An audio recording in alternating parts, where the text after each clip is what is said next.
क्या किसान आंदोलन एक बार फिर से शुरू होने जा रहा है? अगर हाँ, तो क्या कुछ आने वाले वक्त में रहने वाला है?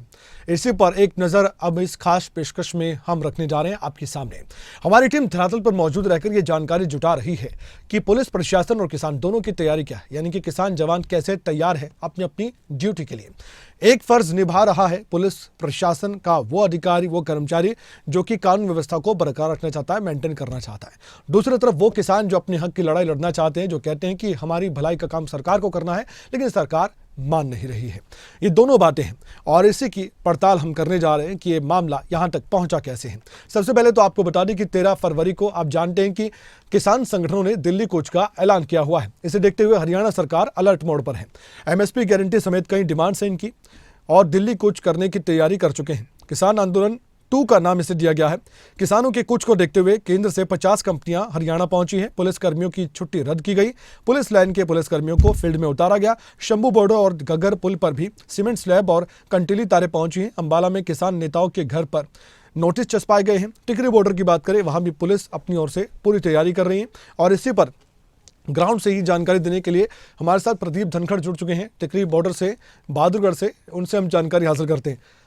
प्रदीप, आपसे जानना चाहेंगे, एक कॉल दी गई है, एक आह्वान किया गया है किसान संगठनों की तरफ से कि 13 फरवरी को दिल्ली कूच करना है। पंजाब और हरियाणा सरकार के लिए एक बड़ा चैलेंज होगा कि कैसे इन प्रदर्शनकारियों को रोकना है या फिर कानून हाथ में कोई ना ले, इसका भी ध्यान रखना है। टिकरी बॉर्डर एक ऐसा बॉर्डर जो चर्चा का विषय लगभग 11 महीने तक बना हुआ था, जब किसान आंदोलन देखा देश ने और उसके बाद सरकार ने बात भी मानी और 3 कृषि कानूनों को वापस भी लिया। लेकिन इस बार डिमांड्स एमएसपी गारंटी कानून समेत कई मुद्दों पर है और चुनाव भी नजदीक है। इससे पहले कई तरह की बातें हैं, लेकिन पुलिस का जिम्मा बड़ा है। आपसे जानना चाहेंगे, पुलिस प्रशासन की क्या तैयारी है 13 फरवरी को लेकर, क्योंकि कल जो मीटिंग हुई थी उसमें बात नहीं बन पाई पूरी तरीके से।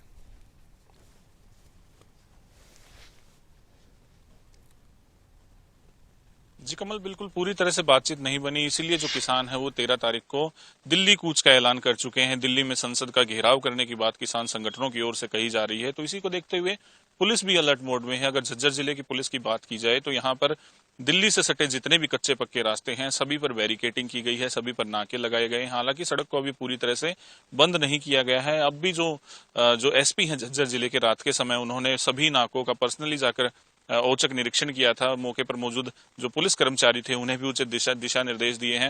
हालांकि जब हमारी उनसे बातचीत हुई तो उन्होंने अतिरिक्त पुलिस बल फिलहाल बुलाने से मना किया है। उनका कहना है कि अभी स्थिति कंट्रोल में है। हालांकि अगर स्थिति बिगड़ती है तो अतिरिक्त जो पुलिस फोर्स है, पुलिस बल है, उसे बुलाया जा सकता है झज्जर जिले में भी, क्योंकि झज्जर जिला देश की राजधानी से बिल्कुल सटा हुआ है। अगर बहादुरगढ़ की बात की जाए, टिकरी बॉर्डर की बात की जाए तो परिवहन की दृष्टि से भी बेहद महत्वपूर्ण स्थान है, क्योंकि आधे से ज्यादा हरियाणा और जो राजस्थान और पंजाब के काफी हिस्सों से होकर यहाँ से लोग आते जाते हैं, आवागमन करते हैं। राजधानी दिल्ली से जुड़ाव का बेहतर रास्ता है। और जब किसान आंदोलन चला था तो काफी समय तक ये रास्ता बंद रहा था, जिसकी वजह से बहादुरगढ़ के उद्योगों को भी भारी नुकसान उठाना पड़ा था। करीब 20,000 करोड़ रुपए का नुकसान बहादुरगढ़ के उद्योगों को हुआ था। लेकिन एक बार फिर से अगर जो किसान संगठन इस तरफ आते हैं, पुलिस और किसानों के बीच टकराव होता है, तो उद्योगपति भी घबराए हुए, उन्होंने भी ज्ञापन सौंपा है पुलिस प्रशासन को। और जो प्रशासनिक अधिकारी हैं वो भी बातचीत के जरिए समाधान निकालने की कोशिश फिलहाल कर रहे हैं। कल बहादुरगढ़ के सदर थाने में भी जो सरपंच है क्षेत्र के आसपास लगते हुए सभी गांवों के, उनसे बातचीत की गई थी और कानून व्यवस्था ना बिगड़े ये हिदायत उन्हें भी दी गई है। अब देखना होगा कि किसान संगठन किस तरीके से रुख करते हैं दिल्ली की तरफ और उन्हें जो प्रशासन है किस तरीके से रोकने में कामयाब हो पाता है। प्रदीप, धरातल की सच्चाई बताने के लिए बहुत बहुत धन्यवाद आपका और आप नजर भी बनाए रखिएगा। आने वाले वक्त के लिए भी आपसे जानकारी लगातार लेते रहेंगे।